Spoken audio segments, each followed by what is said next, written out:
Hello everyone, welcome back to Nagdarida Learning Hub. Today we are going to start our new lecture. This lecture is lecture 19 of Python series. तो आज की इस video में हम detail में बात करने वाले हैं प्रीवियसली डिस्कस्ड कॉन्सेप्ट की, जो कि ऊप के बारे में चल रहे थे।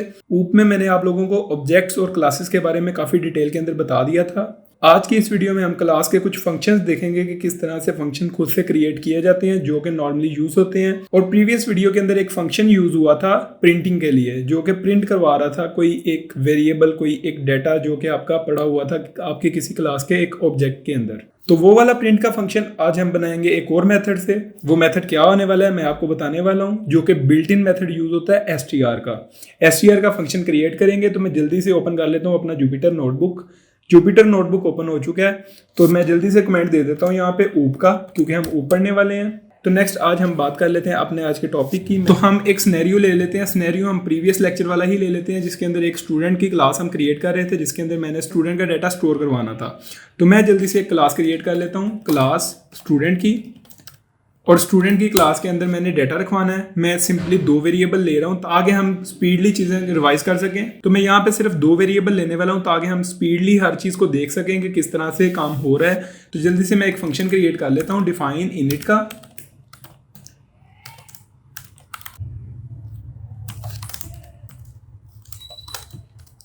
नेम और एज में 2 वेरिएबल लेने वाला हूँ इसके अंदर।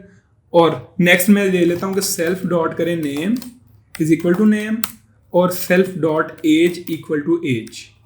ये आप लोगों को कॉन्सेप्ट पता लग गया होगा कि किस तरह से हम सेल्फ के अंदर डाटा स्टोर करवाते हैं। तो नेक्स्ट हम फंक्शन बना लेते हैं str का, जो कि नेम और एज को प्रिंट करवा के दिखाएगा। तो किस तरह से होगा मैं आप लोगों को करके दिखा देता हूँ।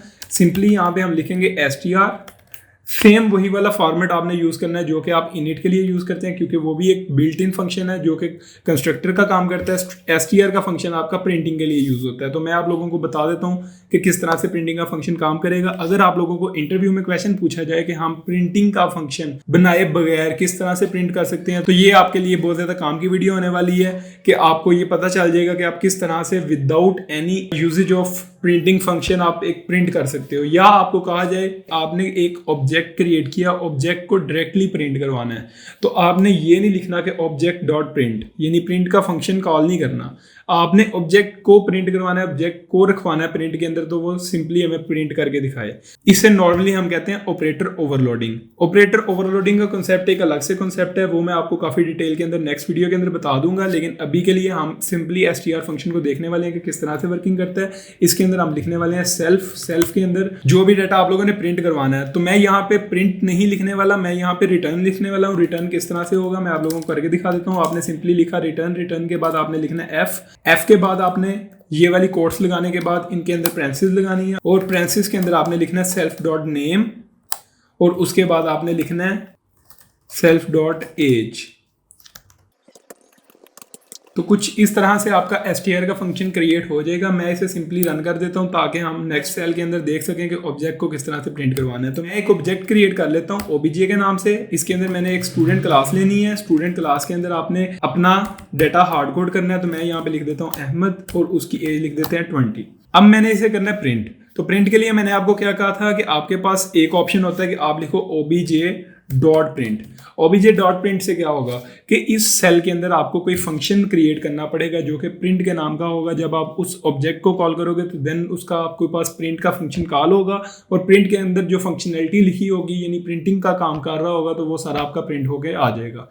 लेकिन हम वो वाला काम नहीं करना चाहते। अगर आपके पास ये वाला ऑप्शन ना हो तो देन आप क्या करेंगे, तो आप वहां पे यूज कर सकते हैं ऑब्जेक्ट को इन द प्रेंसिस ऑफ प्रिंट, यानी कि आप इस तरह से प्रिंट के अंदर ऑब्जेक्ट को लिखेंगे तो प्रिंट आपका कर देगा ऑब्जेक्ट। अगर आप ये str वाला फंक्शन नहीं बनाते तो देन आपका ये वाला प्रिंट ऑब्जेक्ट का फंक्शन काम नहीं करेगा। ठीक है, इस तरह से ऑब्जेक्ट को प्रिंट करवाने के लिए आपको str का फंक्शन बनाना ही पड़ेगा। तो मैं सिंपली इसे रन करके देख लेता हूँ कि हमारी क्या आउटपुट आने वाली है। तो मैं इसे रन कर रहा हूँ। तो आप लोग देख सकते हैं कि हमारे पास ऑब्जेक्ट जो है वो प्रिंट होके आ चुका है। जिस तरह से मैंने उसका फॉर्मेट यहाँ पे क्रिएट किया था सेम उसी तरह से हमारा प्रिंट होके आ चुका है। अगर मैं ये वाली पैरेंथेसिस इसके अंदर नहीं लगाता तो आप लोग देख सकते हैं कि हमारे पास ये सिंपली अहमद और 20 साथ साथ लिखा आएगा। तो उसको सेपरेट करने के लिए, उसको डिफ्रेंशिएट करने के लिए मैंने ये वाली चीज़ यहाँ पे लिखी थी अगर आप ये नहीं लिखना चाह रहे तो देन आप यहाँ पे कॉमा लगा के भी अपना काम कर सकते हैं। तो ये देखें आपके पास कॉमा लिखा आ गया है। तो इस तरह से आपका जो है एक ऑब्जेक्ट का फंक्शन प्रिंट हो सकता है without using any printing function.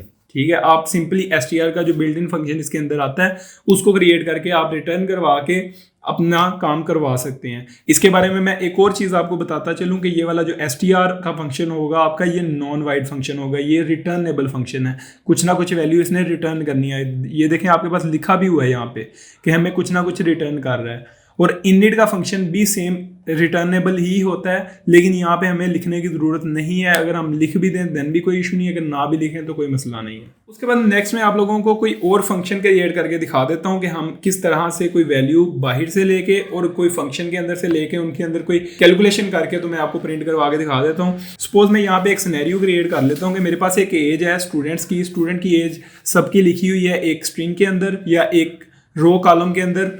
तो मैं उस पूरे कॉलम के अंदर डाटा ऐड करना चाह रहा हूँ। सपोज कि मैं कह रहा हूँ उसके अंदर हर एक की एज के अंदर 2+ कर दे। तो अब हर एक की एज के अंदर 2+ करने के लिए मैं क्या करूँगा? अब इस चीज़ का सबसे आसान हल ये है कि मैं एक वेरिएबल क्रिएट करूँ 2 का और उसको साथ साथ प्लस करवाता जाऊँ हर दफ़ा जब भी कोई वैल्यू स्टोर हो। लेकिन मैं ऐसा नहीं कर रहा। तो मैं कहता हूँ कि मेरे पास एक इस तरह का सिनेरियो है जहाँ पे मैंने एज रिक्वायर्ड नहीं है कि मैंने स्पेसिफिकली सेम एज रखनी है। मैं कहता हूँ कि मैंने किसी की एज के अंदर 2 का इजाफा करना है, मैंने किसी की एज के अंदर 4 का इजाफा करना है। तो इस लिहाज से मैं एक फंक्शन क्रिएट कर देता हूँ जो कि डायनामिकली मेरे से वैल्यू लेगा और डायनामिकली वो वाली वैल्यू स्टोर करवा के उस टाइम पे उसमें कैलकुलेशन करवाएगा। तो वो किस तरह से होगा मैं आप लोगों को करके दिखा देता हूँ। This is just for example scenario. ये वाली एग्जांपल कोई प्रोफेशनल लेवल पे यूज़ नहीं होती, ये मैंने खुद की क्रिएट की गई एग्जांपल है। तो मैं यही वाली क्लास को कॉपी कर रहा हूँ, यहाँ पे पेस्ट कर लेते हैं ताकि इसी के अंदर ही मैं एक और फंक्शन क्रिएट कर दूँ। मैं कहता हूँ डिफाइन। अब फंक्शन का हमें नाम देना है। फंक्शन का नाम मैं fun रख लाऊँ फंक्शन से। इसके अंदर हम भेजेंगे सेल्फ। अगर आप लोग चाहते हैं कि हमने स्पेसिफिकली सिर्फ इसमें एज ही भेजनी है इस फंक्शन के अंदर, तो हम इसे सिंपली self.age लिख के काम करवाएंगे। तो अभी के लिए मैं इसे सेल्फ ले रहा हूँ ताकि हमारे लिए दोनों ही एक्सेसिबल हो, नेम और एज। हमने कोई भी इनमें फंक्शन परफॉर्म करना है तो देन इजीली पॉसिबल हो। अब मैं एक और वेरिएबल ले लेता हूँ जो कि हमारा बाहर से आएगा। वो वेरिएबल का मैं नाम रख लेता हूँ इंक्रीमेंट के नाम से, एज इंक्रीमेंट। तो मैं कहता हूं कि एज के अंदर जो भी इंक्रीमेंट होना है वो इस वेरिएबल के थ्रू बाहर से आए और रन टाइम पे इस वैल्यू के अंदर स्टोर करवा दे। तो फंक्शन हमारा क्रिएट हो गया। अब मैं इसके अंदर इसकी फंक्शनैलिटी डिफाइन करता हूं कि हमारी फंक्शनैलिटी होगी क्या। मैं कहता हूं कि जो हमारे पास एज पड़ी हुई है, एज पड़ी है self.age के अंदर, जो भी एज पड़ी है उस एज के अंदर प्लस कर दे एज का इंक्रीमेंट। ठीक है, जो भी हमारे पास बाहर से आएगा। तो सिंपली इस फंक्शन को मैं रन कर देता हूँ। रन करने के बाद मैं यही वाला कॉपी कर लेता हूँ ऊपर वाला फंक्शन, इस तरह से इसे पेस्ट कर लें यहाँ पे।